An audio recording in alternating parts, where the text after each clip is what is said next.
Мен Қалкенова Бейбіткүл Жеңісбекқызы жаратылыстану пәндерінің оқытушысымын. Жаратылыстану және дүниетануды оқыту әдістемесі пәні бастауыш білім беру мамандығының 3-ші курс білім алушыларына арналған. Ұлы Абай өзінің шығармаларында адам баласы көзбен көріп, құлақпен естіп, дәмін татып, мұрынмен иіскеп, қолмен ұстап, айналадағы заттар туралы хабар алады деп көрнекі құралдардың маңызын айқын көрсетіп берген. Бейлдің тәжірибесі конусы да осы ойшылдың сөзін растап тұрғандай. Көрнекілік әдісі өзі екіге бөлінеді: иллюстрация әдісі және демонстрация әдісі деп. Иллюстрация әдісі ол көзге көрсетілу арқылы қабылданатын әдіс болса, ал демонстрация әдісінде заттар мен құбылыстарды тәжірибе жасау арқылы қорытынды шығарып дәлелдеуге негізделген. Көрнекіліктердің бірнеше түрлері бар. Оларға натурал объектілер, яғни тұлыптар, микропрепараттар, ылғалды препараттар және насекомдардың коллекциялары, минералдардың коллекцияларын жатқызуға болады. Бейнелеу көрнекі құралдарына плакаттар, макеттер, муляждарды жатқызуға болады. Ал картографиялық көрнекі құралдарға, немесе символикалық көрнекі құралдарға карта, глобус, сұлбаларды жатқызуға болады. Ал техникалық демонстрациялық көрнекі құралдарға құрал жабдықтарды жатқызамыз. Олар өзі химиялық, географиялық және физикалық деп бөлінеді. Жаратылыстану пәнінің мазмұны өзі қай сыныпта болмасын 5 бөлімнен тұрады. Бірінші бөлімі мен зерттеушімін, екінші бөлімі тірі табиғат, заттар және олардың қасиеттері, жер және ғарыш, табиғат физикасы деп аталады. Әрбір бөлім бөлімшелерге бөлінген. Сол бөлімшелерде қандай көрнекі құралдарды пайдалануға болатындығын мына кестеге салып ұсынып отырмыз. Екінші сыныпта тірі табиғат деген бөлімде өсімдіктер деген бөлімше бар. Онда өсімдіктердің маусымдық өзгерістерін сипаттау деген оқу мақсатын ашу үшін бейнелеу көрнекі құралдары менен жұмыс жасауға болады. Бейнелеу көрнекі құралдарының бірі ол плакаттар.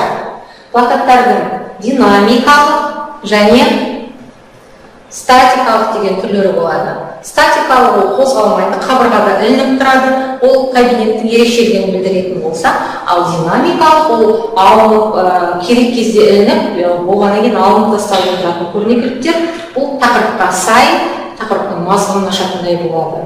Бұл бейнелеу көрнекі құралдары негізінен бір суретті ғана емес, неғұрлым мысалы 2-ші сыныпта жылы мезгілдері, маусымдары деген тақырыпта осындай салыстырмалы түрде болғаны дұрыс. Себебі балалар салыстырмалы түрде жұмыс жасайды және оларға осы бойынша, жыл мезгілдері бойынша әңгімеге деп тапсырма беруге болады. Немесе 4 жыл мезгілін 4 топшаға бөліп беріп, арнайы дескриптор беріп, сол бойынша тапсырма беруге болады, өзіндік жұмыс беруге болады. Жануарлар деген бөлімшеде жануарлар класының өкілдерін ажырату. Оның ішінде жәндіктер, балықтар, қоңыз мекенділер, бауырмен жорғалаушылар, құстар және сүтқоректілер деген өкілдері бар. Оларды таныстырып ажырату үшін натурал объектілерді қолданып жұмыс жасауға болады. Жануарлардың топтары, қаңқалары, скелеттері және ылғалды препараттарды көрсетуге болады. Жануарларды таныстырған кезде бірден мынау ақ қоян деп таныстыра салмай, міндетті түрде оның типтен, яғни желілер, қордалар, омыртқалар типі екенін, және оның классын, яғни сүтқоректілер класы, оның ішінде кеміргіш сүтқоректілер екені, соның ішінде ақ қоян, яғни Қазақстанда қоянның 3 түрі кездеседі: ақ қоян, құм қоян және ор қоян деп таныстырып кетуге болады. Адам деген бөлімшеге адамның тірек қимыл жүйесінің қызметін анықтау деген оқу мақсатын ашу үшін заттық көрнекі құралдарды пайдалануға болады. Оның ішінде адамның скелетін. Сыныпта балалар, яғни адамның қаңқасымен бұнда белгілі бір бірізділік, жүйелік принцип сақталу керек. Бірден оның аяғын таныстырмаймыз. Әрине бірінші бас қаңқасы, одан кейін тұлға қаңқасы, сосын қол, аяқ қаңқасы деп осындай белгілі бір жүйелікпен таныстырылуы қажет. 3 сыныпта ауа деген бөлімшеде ауаның жануды қолдайтын қасиетін сипаттау деген оқу мақсатын ашу үшін демонстрация жасауға болады. Егер құралдар жеткілікті болса, ол әрбір оқушының алдына таратылып беріледі. Ол кезде сыныптың ішінен кезекші тағайындалады, мұғалімге көмек көрсету мақсатында. Бірінші, мұғалім өзі жасап көріп алу керек. Одан кейін оқушылардың алдына әкелгенде ең біріншіден тәжірибенің атын, демонстрацияның мақсатын, міндетін таныстырып өтеді. Одан кейін қажетті құралдарды таныстырып өту қажет. Қауіпсіздік техникасының ережесін міндетті түрде сақтау қажет. Осы бойынша жұмыс жасалады. Жасап жатқан кезде мұғалім сөйлеп тұру керек. Мысалы, майшамды біз жағамыз. Біз 3 майшам алдық, балалар. 3 майшамды жақтық. Енді қарап отырыңдар десе, бірінші стақандағы майшамға міне. Екінші стақан және үшінші стақан, ол түбі тесік стақан болды. Ал енді қарап отырамыз, қай майшам бірінші сөніп қалады екен. Яғни балалардың өзінен сұраймыз, балалардың бұл бақылағыштық қасиетін дамытады, байқампаздық қасиетін және қорытынды шығара білуге үйретеміз. Әрине балалар бірінші майшам тез сөніп қалды.